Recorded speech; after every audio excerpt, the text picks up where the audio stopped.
The morning sun painted golden streaks across the marble floor of the mansion, but Lily Morrison didn't notice anymore.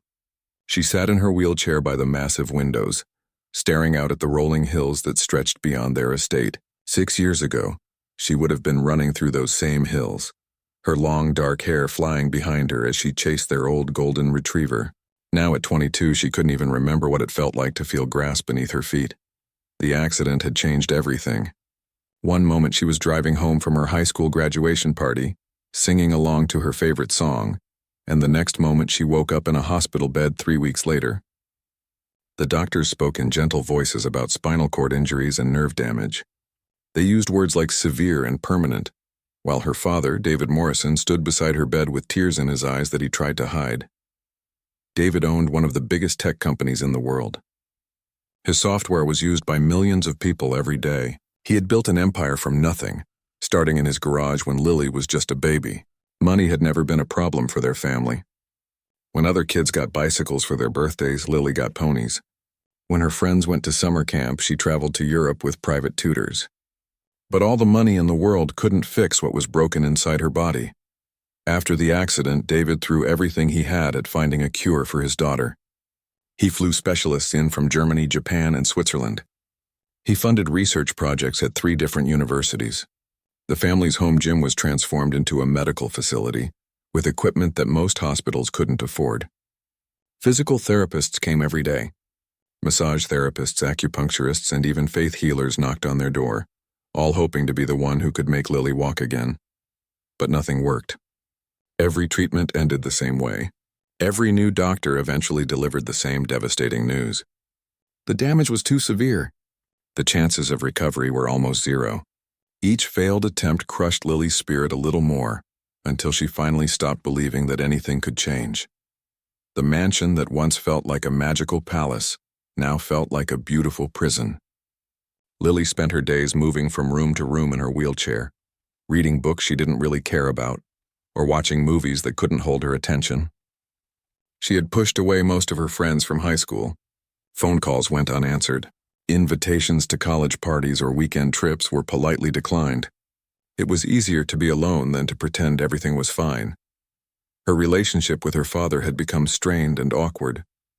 David worked longer hours now, burying himself in business deals and board meetings. When he was home, he tried too hard to be cheerful, bringing her expensive gifts and suggesting new activities they could do together. But Lily could see the guilt in his eyes every time he looked at her. She knew he blamed himself for the accident, even though it wasn't his fault. She had been the one driving. She had been the one who decided to take the scenic route home that night, the winding mountain road where a drunk driver had crossed into her lane. The staff at the mansion walked on eggshells around her. The housekeeper, Mrs. Patterson, had worked for the family since Lily was 5 years old. She used to bake special cookies for Lily after school and listen to her practice piano in the evenings. Now their conversations were brief and careful. The gardener, who once taught her to plant tomatoes in the vegetable patch, avoided eye contact when she rolled past the windows. Everyone treated her like she was made of glass, like she might break if they said the wrong thing. Some mornings, Lily wheeled herself out to the large balcony that overlooked their property. From there, she could see the neighboring vineyard where workers moved between the rows of grapevines. Their movements looked so easy and natural. They bent down to tend the plants, walked from section to section, climbed ladders to reach the higher branches. She watched them with a mixture of longing and resentment. How could something that used to be so simple now seem impossible? The doctors had tried to prepare her family for this reality. Dr. Williams, the neurologist who had become almost like family over the years, explained that grief was normal. Depression was expected. Many people with spinal cord injuries went through periods of anger and isolation. He recommended therapy sessions with counselors who specialized in helping people adjust to life with disabilities. But Lily refused to go. She didn't want to adjust. She didn't want to accept this new reality. David had converted one of the guest rooms into an office where he met with researchers and medical experts. Stacks of papers covered the desk, filled with technical terms that Lily didn't understand. He spent hours on video calls with scientists in different time zones, discussing experimental treatments and clinical trials. Sometimes late at night, she could hear him talking on the phone, his voice getting louder and more desperate as he pleaded with someone to try something new. The weight of his love and determination felt crushing sometimes. Lily knew that every day she remained in the wheelchair, her father saw it as his personal failure. He had solved every other problem in his life through hard work and money. He had built a company that revolutionized how people used computers. He had created technologies that seemed like magic to most people. But he couldn't make his daughter's legs work again, and it was slowly destroying him. On her worst days, Lily wondered if everyone would be happier if she just disappeared. The thought scared her, but it also felt like relief. She imagined how peaceful it would be to not disappoint anyone anymore, to not be the broken thing that everyone was trying so hard to fix. These dark thoughts came more often now, usually in the quiet hours before dawn when the house was still and she felt most alone. The estate grounds stretched for acres in every direction. Beautiful gardens that she used to love exploring. A tennis court where she had spent countless summer afternoons. A swimming pool where the family used to host parties for her friends. All of it remained perfectly maintained but unused, like a museum exhibit of the life she used to have.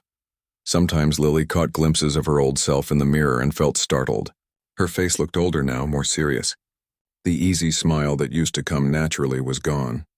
Her eyes held a sadness that seemed too heavy for someone her age. She looked like a person who had seen too much, lost too much, hoped too much, and been disappointed too many times. This was her life now. This was her world. 4 walls, endless days, and the constant weight of knowing that nothing would ever change. She had stopped believing in miracles a long time ago. The spring air felt warmer than usual as Lily wheeled herself through the French doors and onto the stone pathway that wound through their garden. It was the first time she had ventured outside in weeks. The winter had been particularly hard, with gray skies that seemed to match her mood perfectly. But today something had pulled her outdoors. Maybe it was the sound of birds singing, or maybe she was just tired of staring at the same 4 walls. Mrs. Patterson had offered to push her wheelchair, but Lily had declined. She wanted to move at her own pace, even if that pace was painfully slow. The pathway was smooth near the house, but as she moved further into the garden, the stones became uneven and harder to navigate. Still, she pressed on, determined to reach the far edge of their property, where a low stone wall separated their estate from the neighboring vineyard. She hadn't been to this part of the garden since before the accident. Her father had always loved this spot because you could see for miles in every direction. The vineyard next door stretched out like a green carpet, with neat rows of grapevines climbing up the gentle slope of the hill. In the distance, she could see workers moving between the rows, their movement steady and purposeful. As she approached the stone wall, her wheelchair suddenly lurched to one side. The front wheel had hit a patch of soft earth where the gardener had been planting new flowers. The wheel sank deep into the mud, and despite her efforts to push forward, the chair wouldn't budge. She tried rocking back and forth, but that only made the wheel sink deeper. Panic began to rise in her chest. She was too far from the house for anyone to hear her if she called for help. Her phone was back in her room, charging on the nightstand. The workers in the vineyard were too far away to notice her. She felt foolish and angry at herself for venturing so far from the safe, smooth paths near the house. "Come on," she muttered under her breath, gripping the wheels tighter and trying to pull herself backward. But the chair was stuck fast. Sweat began to bead on her forehead despite the cool breeze. This was exactly the kind of situation that reminded her how helpless she had become. 6 years ago, if she had gotten stuck in the mud, she would have simply stepped out and pushed her bike or walked home. Now she was trapped by something as simple as soft soil. She was about to swallow her pride and start shouting for help when she heard footsteps behind her. Turning around, she saw a man walking toward her from the direction of the vineyard. He was older, maybe in his 60s, with silver hair and deeply tanned skin that spoke of years working in the sun. His clothes were simple: work boots, faded jeans, and a plaid shirt with rolled-up sleeves. In his weathered hands, he carried a small basket filled with what looked like herbs and wildflowers. "Looks like you could use some help," he said in a gentle voice with a slight accent. His English was clear, but she could hear hints of another language underneath his words. Lily's first instinct was to be defensive. She didn't need pity from a stranger, especially not from someone who clearly worked with his hands for a living. Her father had taught her to be polite but cautious around people who might want to take advantage of their wealth. "I'm fine," she said quickly, even though she obviously wasn't. "Someone from the house will come looking for me soon." The man nodded and set his basket down on the stone wall. He didn't seem offended by her sharp tone. Instead, he studied the situation with the same careful attention she had seen him give to the grapevines. "The wheel is sunk pretty deep," he observed. "The soil here gets soft in spring when the irrigation water runs off from up the hill. I've seen cars get stuck here before." Without waiting for her permission, he moved behind her wheelchair and placed his hands on the handles. "If you don't mind, I think I can get you unstuck. But I'll need you to help a little."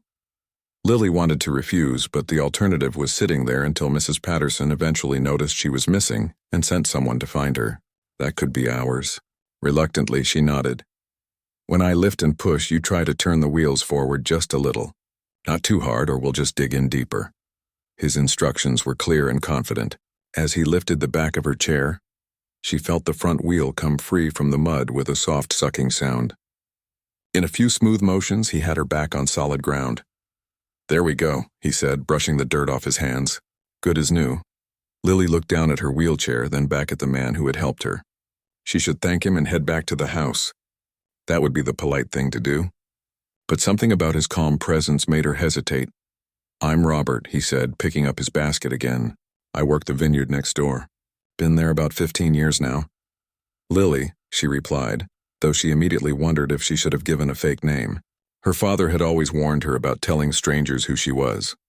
Robert seemed to notice her caution and smiled. "Don't worry. I'm not going to ask you for money or anything like that. I just like to know who my neighbors are." They stood there in comfortable silence for a moment, looking out over the vineyard. Lily found herself curious about this man who had appeared just when she needed help. "What's in the basket?" she asked. "Wild herbs mostly. Some flowers. I collect them for my wife. She makes teas and remedies from them. Old family recipes from back home in Mexico. Do they actually work?" Robert shrugged. "Depends what you mean by work. Modern doctors, they like things they can measure and test. But my grandmother, she healed people for 60 years with plants like these. Sometimes the body knows things that science hasn't figured out yet." Lily felt a familiar stab of irritation. "You sound like all the other people who think they have magical cures. Trust me, I've tried everything." She hadn't meant to say that much, but the words came out before she could stop them. Robert looked at her more carefully, his eyes taking in the wheelchair and the bitter tone in her voice. "How long?" he asked simply. 6 years. The answer came automatically. Robert was quiet for a long moment, his weathered hands turning the basket slowly. When he spoke again, his voice was softer. "My nephew was born with legs that didn't work right. The doctors said he would never walk. But by the time he was 10, he was running around like any other kid. Not because of surgery or medicine, because his grandmother refused to believe what the doctors said was final." "That's different," Lily said quickly. "He was just a child. His body was still growing. I'm 22. The damage to my spine is permanent." "Maybe," Robert said, "but I've been watching you from the vineyard sometimes. When you sit by your window, when you come out to the garden, your legs, they don't look like dead things to me. They look like they're sleeping." Something in his voice made her look at him more closely.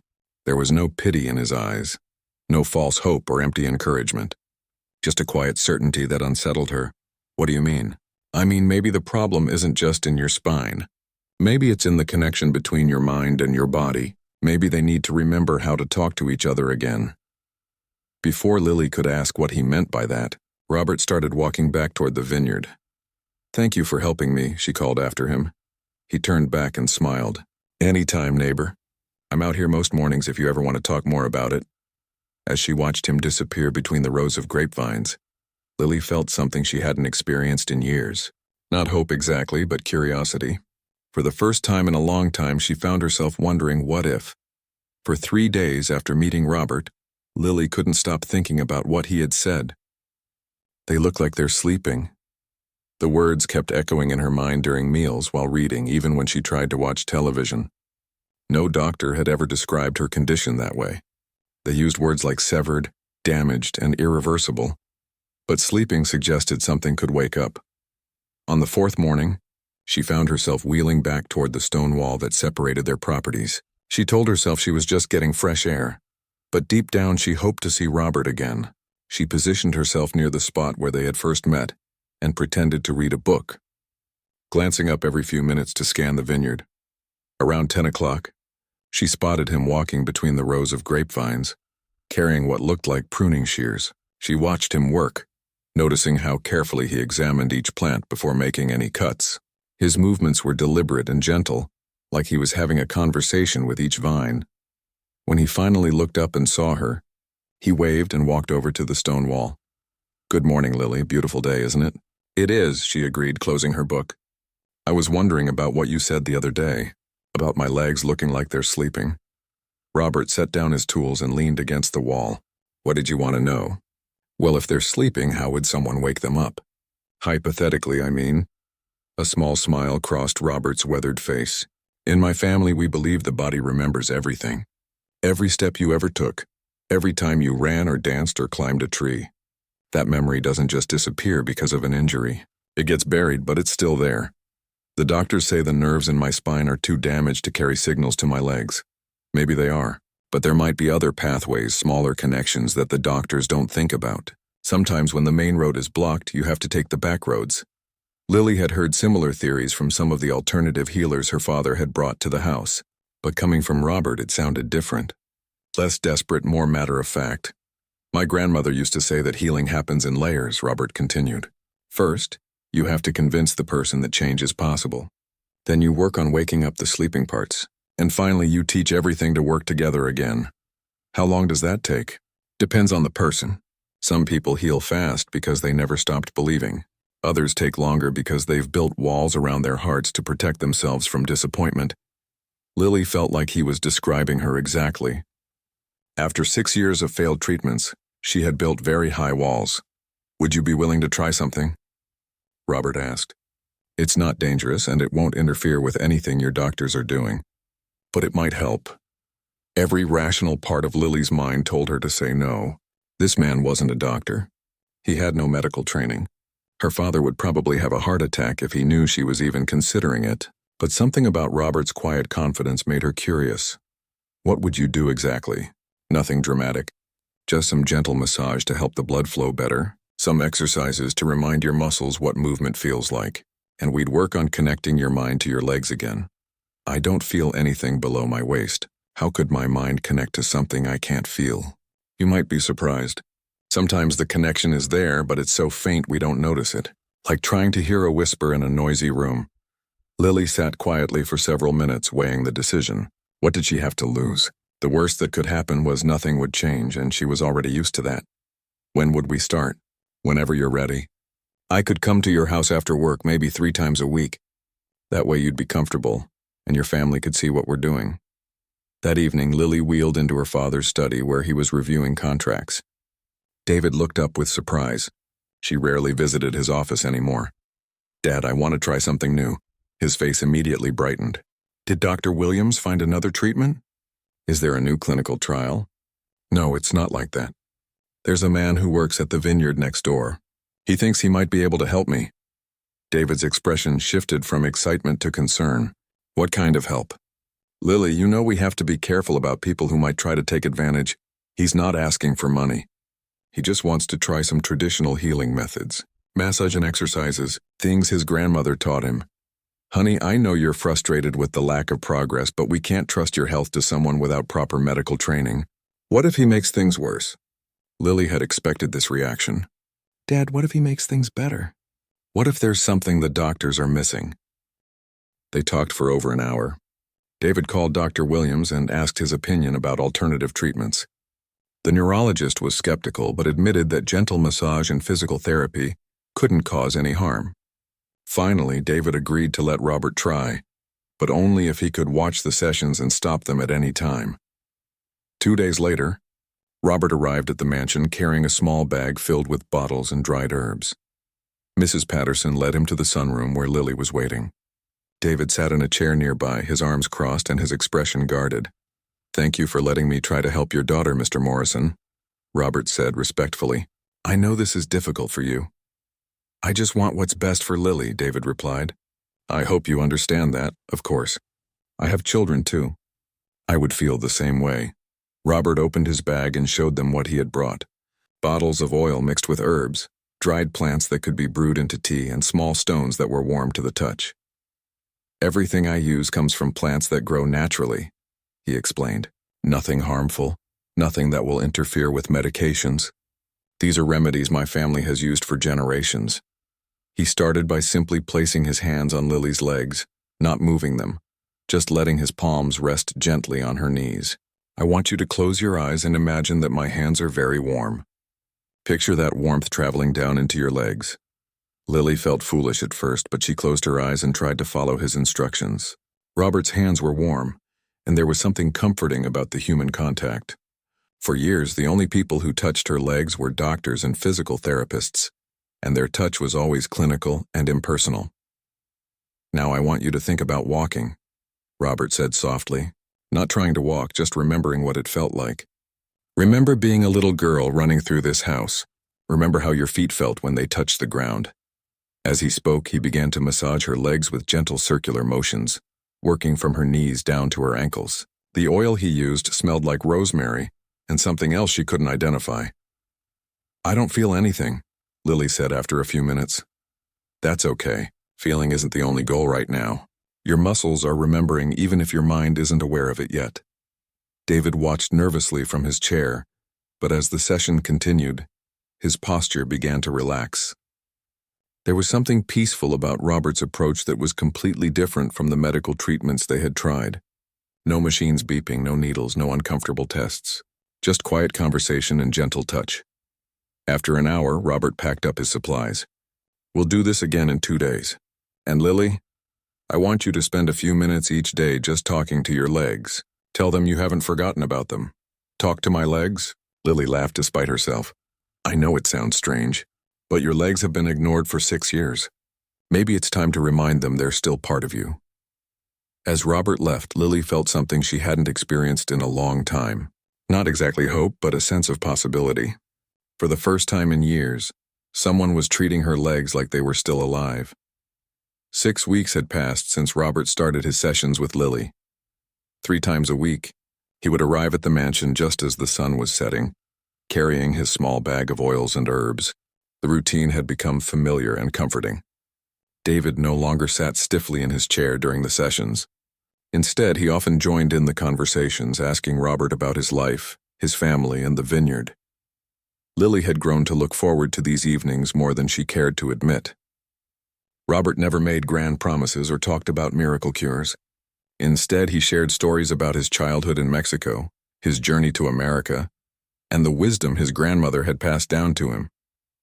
Sometimes his wife Maria would send homemade cookies or herbal tea, treats that reminded Lily of the simple pleasures she had forgotten to appreciate. The changes, when they started, were so small that Lily almost missed them. During one session, as Robert was massaging her right leg with the warm rosemary oil, she thought she felt something. Not exactly sensation, but a kind of awareness, like her leg was waking up from a very deep sleep. Robert, wait, she said suddenly. Do that again, right there on my ankle. He repeated the circular motion with his thumb, pressing gently into the spot just above her ankle bone. This time Lily was sure. There was definitely something there. Not pain exactly, and not the normal feeling she remembered from before the accident. But it was something. I think I felt that, she whispered, afraid that speaking too loudly might make the sensation disappear. David leaned forward in his chair. Really, what did it feel like? Like when your foot falls asleep and it starts to tingle as it wakes up, but very faint. Robert smiled and continued the massage, working on the same spot. Your leg is remembering how to feel. This is very good. That night Lily barely slept. She kept thinking about the tiny sensation, replaying it in her mind and wondering if she had imagined it. By morning, she had convinced herself it was probably nothing. Her mind playing tricks on her because she wanted so badly for something to be different. But during the next session, it happened again. This time in her left foot, a brief moment of tingling that lasted maybe 3 seconds. Then nothing. It's happening, she told Robert excitedly. Something is definitely happening. Slow and steady, Robert cautioned gently. Healing is like growing a garden. You plant the seeds, you water them, you wait. Some days you see growth, some days you don't. But if you keep tending the garden, things will grow. David immediately called Dr. Williams and scheduled an appointment. The neurologist ran a series of tests, checking reflexes and nerve responses. When the results came back, his expression was puzzled. I'm seeing some activity in areas where there was no response before, Dr. Williams admitted. It's minimal, but it's definitely there. I have to say, this is highly unusual for someone with your type of injury. So what does it mean? Lily asked. Honestly, I'm not sure. The textbooks say this shouldn't be happening, but I can't argue with what the tests are showing. Dr. Williams was professional but clearly skeptical about Robert's methods. He warned them not to get their hopes up too high, and reminded them that small neurological changes didn't necessarily mean significant recovery was possible. But for Lily, even these tiny improvements felt like winning the lottery. For 6 years, her legs had been completely silent. Now they were whispering, and she was determined to listen. The progress wasn't steady or predictable.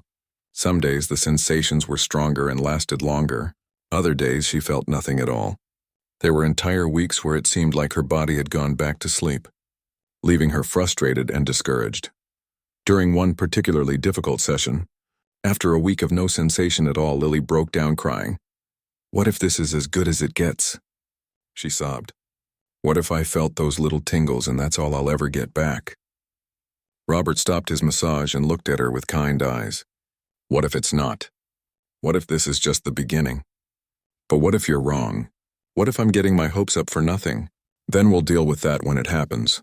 But right now, today, your legs are more alive than they were 2 months ago. That has to count for something."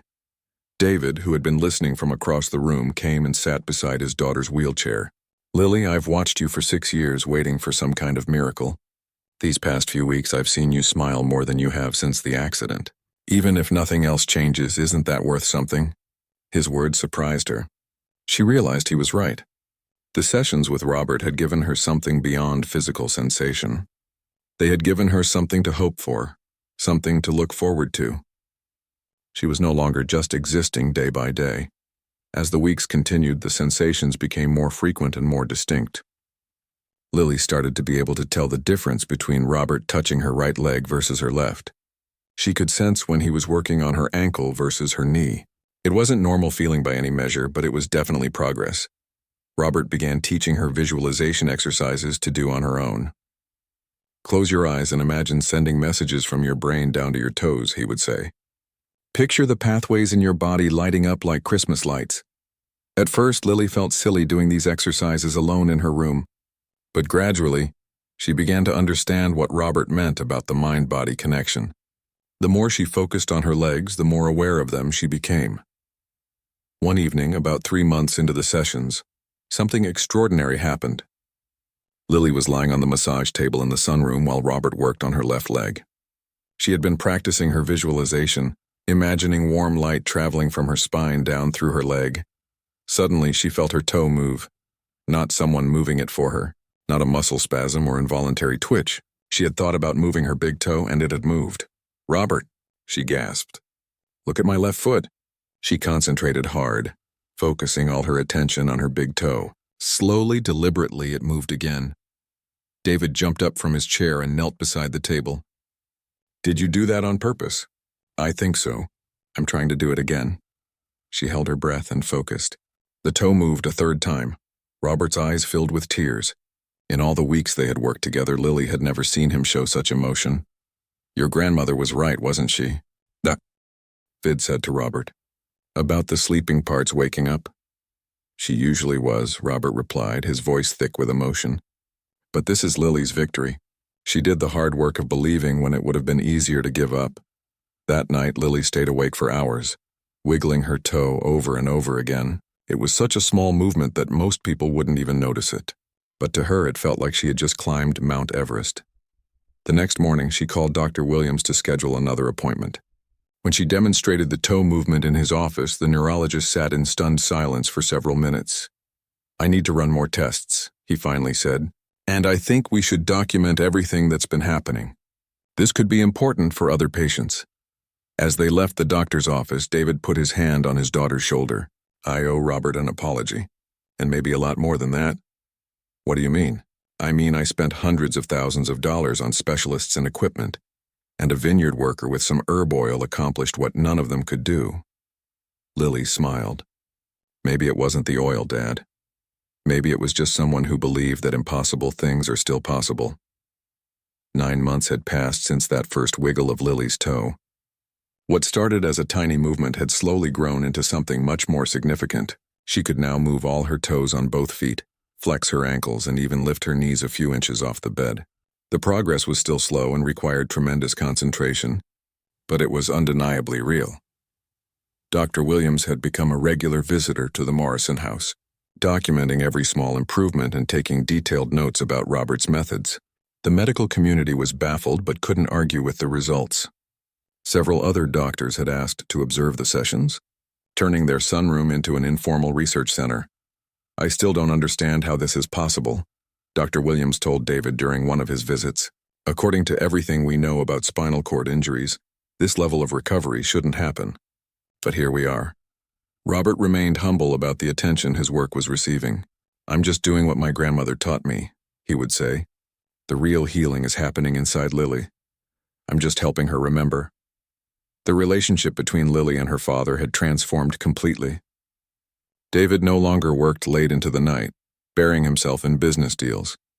Instead, he made sure to be home for every session with Robert. They had started talking again, really talking about things beyond her injury. He told her stories about building his company, about her mother who had died when Lily was young, about his fears and hopes for their future. "You know what I regret most about these past 6 years?" David said one evening as they sat together on the balcony. "It's not that I couldn't fix your injury. It's that I let the injury stop me from just being your dad." Lily reached over and took his hand. "We're here now, Dad. That's what matters." The breakthrough moment came on a Tuesday evening in late spring. Robert had been working on Lily's legs for about 40 minutes when he suggested something new. "I think it's time to try standing," he said simply. Lily's heart jumped. She had been thinking the same thing for weeks but had been too afraid to say it out loud. What if she tried and couldn't do it? What if this was as far as her recovery would go? "Are you sure?" David asked nervously. "What if she falls?" "We'll be very careful," Robert assured him. "And you'll be right here to help." They moved Lily to her wheelchair and positioned it next to the parallel bars that the physical therapists had installed months ago, but which had sat unused. Robert positioned himself on one side, David on the other. "I want you to put your hands on the bars and imagine that you're pulling yourself up," Robert instructed. "Don't worry about your legs yet. Just focus on standing up." Lily gripped the bars tightly. Her palms were sweating and she could hear her heart beating in her ears. She had dreamed about this moment for so long that it almost didn't feel real. "I'm scared," she admitted. "That's okay," Robert said gently. "Fear means it matters to you. Now, on the count of 3, pull yourself up and let your legs remember what they're supposed to do. 1, 2, 3. Lily pulled with her arms while Robert and David supported her on either side. Slowly, incredibly, she rose from the wheelchair. Her legs shook with the effort and she couldn't have held the position without help. But she was standing. Tears streamed down her face as she looked down at her feet on the ground. "I'm standing," she whispered. "I'm actually standing." David was crying too, his hand steady on her back. "You're doing it, sweetheart. You're really doing it." They held the position for maybe 30 seconds before Lily's legs gave out and she had to sit back down in the wheelchair. But those 30 seconds changed everything. Over the following weeks, standing became easier and lasted longer. Robert taught her exercises to build strength in her legs and improve her balance. They practiced every day, sometimes for hours at a time. Lily's determination was fierce. She had tasted independence again and she wanted more. The first step came 3 weeks later. It was small and wobbly, more of a controlled fall than a proper step. But her right foot moved forward on purpose, carrying her weight for just a moment before David caught her. "Did you see that?" She laughed through her tears. "I took a step." "I saw it," Robert said, his voice full of pride. "Your grandmother would be so proud if she could see you now." "My grandmother?" Lily asked, confused. "Yes, she's been guiding both of us through this journey. I feel her presence every time we work together." Word of Lily's recovery began to spread beyond their small circle. Local news stations wanted to do stories. Medical journals requested interviews. Other families with similar injuries reached out, desperate for hope. But Lily wasn't ready for that kind of attention yet. She was still learning to walk, still building strength and confidence. Some days were better than others. Some days she could take several steps with only light support. Other days standing was a struggle. Progress isn't a straight line, Robert reminded her during one of her difficult days. It's more like a spiral staircase. Sometimes it feels like you're going backward, but really you're just moving to the next level. 6 months after her first step, Lily walked across their living room without any assistance. It wasn't far, maybe 20 feet, and her gait was unsteady. But she walked from the fireplace to the window entirely on her own. David watched from the doorway, his phone in his hand to record the moment. "Should I call Dr. Williams?" he asked. "In a minute," Lily said, catching her breath. "First, I want to walk outside." They made their way slowly to the garden, the same garden where she had first met Robert nearly 2 years earlier. The stone wall where she had gotten her wheelchair stuck was covered with spring flowers. The vineyard beyond stretched green and healthy in the afternoon sun. Robert was there, of course, tending to some herbs he was growing in a small patch near the wall. When he looked up and saw Lily walking toward him, his weathered face broke into the biggest smile she had ever seen. "Look what you did," she said when she reached him, slightly out of breath but beaming with joy. "Look what you did," he corrected gently. "I just reminded you that it was possible." That evening, the three of them sat together on the balcony, watching the sunset paint the sky orange and pink. Lily was back in her wheelchair. Walking was still exhausting and she could only do it for short periods. But everything felt different now. "Robert, how can we ever thank you?" David asked. "You gave us back our daughter. You gave us back our family. You gave me something too," Robert replied. "You reminded me why I do this work. My grandmother always said that healing others heals the healer too." David had already insisted on paying for Robert's children to attend college.